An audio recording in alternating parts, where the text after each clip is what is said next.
لہٰذا قوم نے انہیں ذوالکفل یعنی کفالت کرنے والا کہنا شروع کر دیا۔ ایک روایت یہ بھی ہے کہ آپ اپنی قوم کے مذہبی رہنما اور اللہ کے نبی تھے۔ قوم کے تمام معاملات کی نگرانی اور کفالت ان کے اہم فیصلے حق و انصاف کے تقاضے مد نظر رکھتے ہوئے کیا کرتے، جس پر قوم آپ سے بے حد خوش تھی۔ چنانچہ انہوں نے آپ کو ذوالکفل کہنا شروع کر دیا۔ بعد کہتے ہیں کہ آپ حضرت ایوب علیہ السلام کے بیٹے تھے۔ ایک شخص کی ضمانت بن کر کئی برس تک قید و بند کی صحبتیں برداشت کی، لہٰذا ذوالکفل کہلانے لگے۔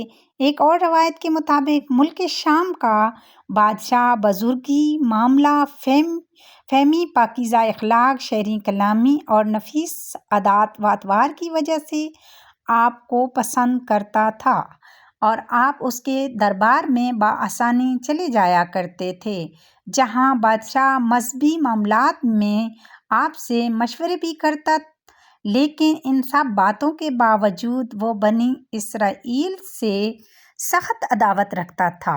ایک مرتبہ اس نے بنی اسرائیل کے بہت سے مذہبی رہنماؤں کو قید میں ڈال کر ان کے قتل کا حکم جاری کر دیا۔ حضرت ذوالکفل کو اس بات کا علم ہوا تو بادشاہ کے دربار میں پہنچے اور درخواست کی کہ ان سب کو قتل کرنے کی بجائے ان کے حوالے کر دیا جائے تاکہ وہ ان کی اصلاح کر سکیں۔ بادشاہ نے قیدی ان کے حوالے کر دیے۔ وہ انہیں اپنے گاہوں لے کر آئے جہاں کئی دن مہمان رکھا اور ان کے ساتھ نہایت عزت و احترام کا سلوک کیا، پھر انہیں رہا کر دیا۔ یہ مذہبی رہنما جب اپنی قوم میں واپس پہنچے تو انہوں نے آپ کو ذوالکفل کے نام سے یاد کیا، جس پر بنی اسرائیل آپ کو ذوالکفل کہنے لگے۔ بعض مفسرین کا کہنا ہے کہ آپ نے حضرت یسع کے خلیفہ کی حیثیت سے وعدہ کیا تھا کہ ان کی غیر موجودگی میں بنی اسرائیل کی کفالت، انہیں شریعت موسیٰ کی پیروی اور تورات پر عمل پیرا رہنے کی تلقین کرتے رہیں گے، اس لیے ان کا نام ذوالکفل پڑ گیا۔ تینوں شرائط پر پورے اترے۔ ابن جریر نے مشہور مفسر حضرت مجاہد سے ایک قصہ نقل کیا ہے اور ابن ابی حاتم نے حضرت عبداللہ بن عباس اور حضرت ابو موسیٰ اشعری سے بھی اس سے ملتے جلتے بعض آثار نقل کیے ہیں جن کی سند منقطع ہے، یعنی ان دونوں بزرگوں اور ان سے روایت کرنے والوں کے درمیان کچھ نام نہیں ہیں۔ ایسی سند کو اصطلاح میں منقطع کہا جاتا ہے۔ بحر کیف حضرت مجاہد نے لکھا ہے کہ جب حضرت یسع ضعیف ہو گئے تو خواہش ظاہر کی کہ کاش اپنے مرنے سے پہلے کسی نیک اور صالح شخص کو اپنا خلیفہ مقرر کر دیتا تاکہ وہ میرے دین کے جملہ معمولات بخوبی پورے کر پاتا اور میں اپنی موجودگی میں اس کی تربیت بھی کر دیتا تاکہ مرنے سے پہلے بنی اسرائیل کی فکر سے آزاد ہو جاتا۔ ایک دن آپ نے بنی اسرائیل کو جمع کیا اور فرمایا، اے لوگو، تم دیکھتے ہو کہ میں بہت بوڑھا ہو چکا ہوں۔ میں چاہتا ہوں کہ اپنی حیات میں ہی تم میں سے کسی صالح شخص کو اپنا خلیفہ نامزد کر دوں، لیکن میں اسے ہی خلیفہ بناؤں گا جو 3 شرائط پر پورا اترتا ہو۔ پہلی شرط تو یہ کہ وہ 2 دن میں روزہ رکھتا ہو، دوسری یہ کہ شب کو اللہ کی یاد میں مشغول رہتا ہو، اور تیسری یہ کہ اسے غصہ نہ آتا ہو۔ اہل مجلس پر سکوت طاری تھا کہ اچانک دور کونے میں بیٹھا ایک عام سا آدمی کھڑا ہوا اور بولا، میں آپ کی تینوں شرائط پر پورا اتروں گا۔ حضرت یسع نے اپنی شرائط دہراتے ہوئے پوچھا، کیا تم تینوں پر پورا اترتے ہو؟ اس نے جواب دیا، جی ہاں۔ آپ نے کوئی جواب نہیں دیا اور مجلس دوسرے روز تک کے لیے برخاست کر دی گئی۔ اگلے دن حضرت یسع نے پھر اپنا سوال دہرایا۔ مجمع خاموش تھا۔ وہی شخص کھڑا ہوا اور بولا، میں آپ کی شرائط پر قائم رہنے کا عہد کرتا ہوں۔ لہٰذا حضرت یسع نے انہیں اپنا خلیفہ بنا لیا اور وہ شخص حضرت ذوالکفل تھے۔ ابلیس کی ناکامی، ابلیس مجلس کے ایک کونے پر بیٹھا یہ سب دیکھ رہا تھا۔ اس سے برداشت نہ ہو سکا، چنانچہ اپنے کارندوں کو حکم دیا ذوالکفل کو راہ راست سے ہٹانے کی بھرپور کوشش کرو، لیکن جلدی وہ سب ناکام ہو گئے۔ تو پھر ابلیس نے یہ کام خود اپنے ذمہ لے لیا۔ حضرت ذوالکفل کا دوپہر کو تھوڑی دیر قیلولے کا دستور تھا۔ ایک دوپہر ابلیس بوڑھے فقیر کے بھیس میں نہایت پرگندہ حالت میں حضرت ذوالکفل کے مکان پر جا پہنچا۔ ابھی آپ اپنے بستر پر آرام کی غرض سے لیٹے ہی تھے کہ ابلیس نے دروازہ کھٹکھٹایا۔ آپ نے پوچھا، کون ہے؟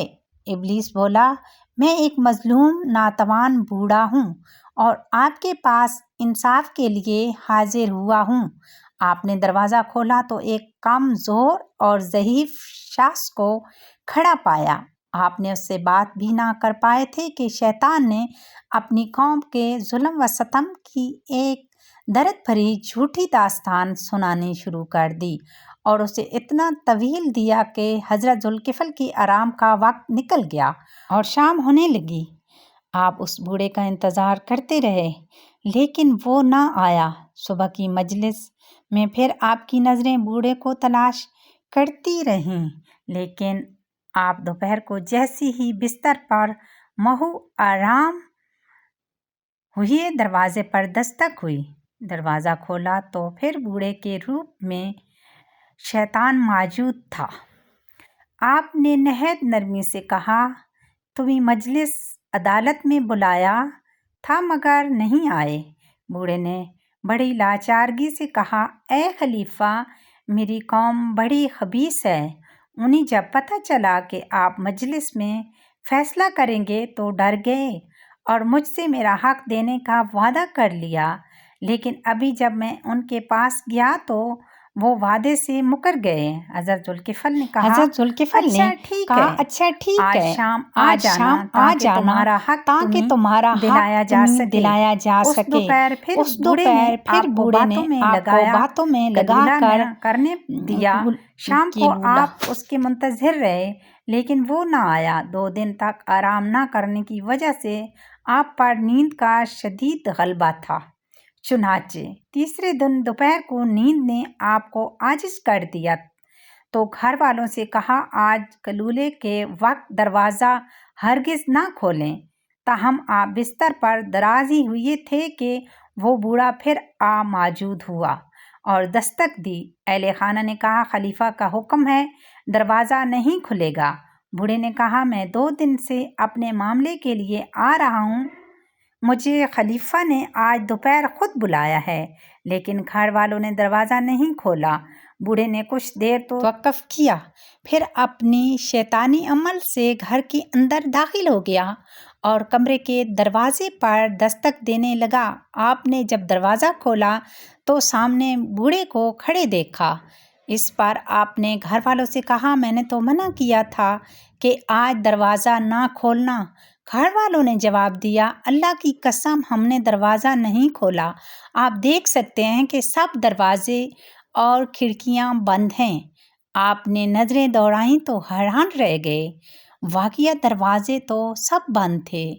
اب جو آپ نے غور سے بوڑھے کو دیکھا تو حقیقت حال عیاں ہو گئی۔